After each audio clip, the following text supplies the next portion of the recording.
आलेख लगवाने के लिए ऐसा कर रहे हैं। थोड़ा मुझे आप समझाइए ना, क्यों इतनी नाराज है, क्यों इतना गुस्सा है? हिमांशु जी, अगर राष्ट्रपति हैं तो अपने पूरे हकों के साथ राष्ट्रपति हैं। अगर उनको आपने, अब तो ये चूंकि 2-3 दिन से ये चर्चा हो रही है, तो चाहे दोहराव की कीमत पर हो, पर मैं आपको बताना चाहूंगी कि आर्टिकल 79 बताता है कि पार्लियामेंट क्या है। पार्लियामेंट का अर्थ होता है राष्ट्रपति, राज्यसभा और लोकसभा। आर्टिकल 85 बहुत क्लियर बोलता है कि पार्लियामेंट सेशन कौन बुला सकता है, केवल राष्ट्रपति आहूत कर सकते हैं। तो अगर ये सारी चीजें सच है तो राष्ट्रपति प्रधानमंत्री के हाथ की कठपुतली नहीं है, वो इस देश के संविधान का, इस संसद का प्रमुख है और बहुत ही संवैधानिक तरीके से प्रमुख है। ऐसे में प्रधानमंत्री नरेंद्र मोदी नियुक्ति पत्र बांटने हैं, मतलब एक मनोरोग की किस सीमा तक कोई व्यक्ति जा सकता है कि संवैधानिक जो परंपरा है, जो संविधान का मुखिया है, जो हमारी संसद का मुखिया है, उसको पहले भी भूमि पूजन के समय भी दरकिनार किया गया, तब वो राष्ट्रपति कोविंद थे, और अभी राष्ट्रपति द्रौपदी मुर्मू, जिनको केवल चुनावी स्टंट की तरह प्रधानमंत्री ने इस्तेमाल किया उनका, और बार बार ये कहा हमने एक आदिवासी महिला को राष्ट्रपति बनाया, तो हकों के साथ क्यों नहीं? क्यों नहीं? क्योंकि वो इस पूरे संसद की मुखिया है, प्रधान है। बहुत सीधी सी बात है, बहुत लोकतांत्रिक बात है कि राष्ट्रपति मुर्मू जिस तरह से वो सर्वोच्च सेनाओं की सर्वोच्च कमांडर हैं, और आपको याद दिला दूं 26 जनवरी को इसी वर्ष प्रधानमंत्री ने उनसे आगे जाने की कोशिश की थी।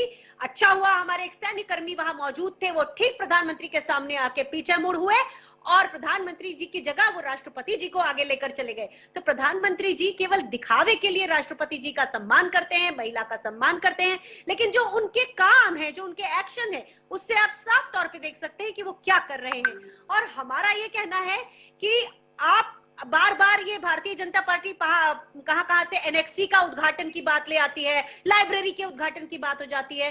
भाई साहब ये देखिए कि ये लोकतंत्र का मंदिर है, इसका एक्सटेंशन हो रहा हो तो दूसरी बात है। उनमें भी आपको याद दिला दूं कि उनमें भी राष्ट्रपति ने या तो फाउंडेशन स्टोन रखा है या उद्घाटन किया है। तो ये बातें जो आगे चल के आने वाली है, मैं उनका पहले से ही खंडन कर रही हूं कि इस तरह से बात करना, यानी कि किसी न तरह के कुंठा को अपनी तरफ से सामने से दिखाना है। मुझे एक बात बताइए, अगर प्रधानमंत्री जी ने संसद भवन का लोकार्पण कर दिया तो इससे नुकसान क्या हो जाएगा? क्या ऐसी आफत आ जाएगी जिसके चलते इससे बड़ा गुनाह कुछ नहीं हो सकता? थोड़ा इसके सदर में रोशनी मिल लीजिए ना भाई। राष्ट्रपति बहुत सामान्य है, राष्ट्रपति संदर्भ में प्रावधान है तो आपने बता दिया, फिर तो बेहतर होता बाहर से किसी व्यक्ति को ले, आप गणतंत्र दिवस पर हम कार्यक्रम करते हैं बाहर से बुलाते ही हैं, तो फिर मांग ये भी करो भाई अपने ही लोगों को क्या बुलाना है, बाहर से कोई लेकर आते। माननीय मोदी जी के तो सारे ही इस समय पर दोस्त हैं, आप देख रहे हैं, बाइडेन को बुला लेते। थोड़ा समझाइए हमें, आप जैसी विदुषी जब यहाँ पर मौजूद है तो थोड़ा हमें समझाए तो सही कि आखिर अगर इस संसद भवन का लोकार्पण देश के प्रधानमंत्री के द्वारा कर दिया जाएगा, उस शख्स के द्वारा कर दिया जाएगा जिसे इस देश की जनता ने चुना। एक मनोरोगी आपने करार दिया, उस मनोरोगी को चुना किसने? देश की जनता ने चुना। अगर वो इसे लोकार्पित कर देगा, बिगड़ेगा? थोड़ा समझाइए तो सही। आप जैसे विद्वान पत्रकार को ये कैसे बताऊं कि मैं जिस फौज से आती हूं, अगर हमारे यहाँ कोई समारोह होता है और हमारे सेना अध्यक्ष मौजूद है तो उप सेना अध्यक्ष कभी नहीं करता ये काम। हमारे यहाँ अगर आप चलिए लोगों के बीच में चलते हैं, अगर कलेक्टर मौजूद है तो तहसीलदार उद्घाटन नहीं करता। तो यहाँ पे वही बात हो रही है। आपने तो साफ देखा है, आप खुद इतने दिनों से जानते हैं कि किस तरह का माहौल है, किस तरह से हमारे देश की एक परंपरा है, एक प्रणाली है हर चीज की। बिना प्रणाली के सब कुछ तोड़फोड़ करने की आदत वाले प्रधानमंत्री जी, जब उनको हेडलाइन नहीं मिलती, जब कर्नाटक चुनाव हार जाते हैं, तो फिर एक इस तरह के उटपटांग काम होते हैं जिसमें नोट बदल जाता है, कुछ हो जाता है, रोज की रोज उनको ब्रेकिंग न्यूज में रहना है।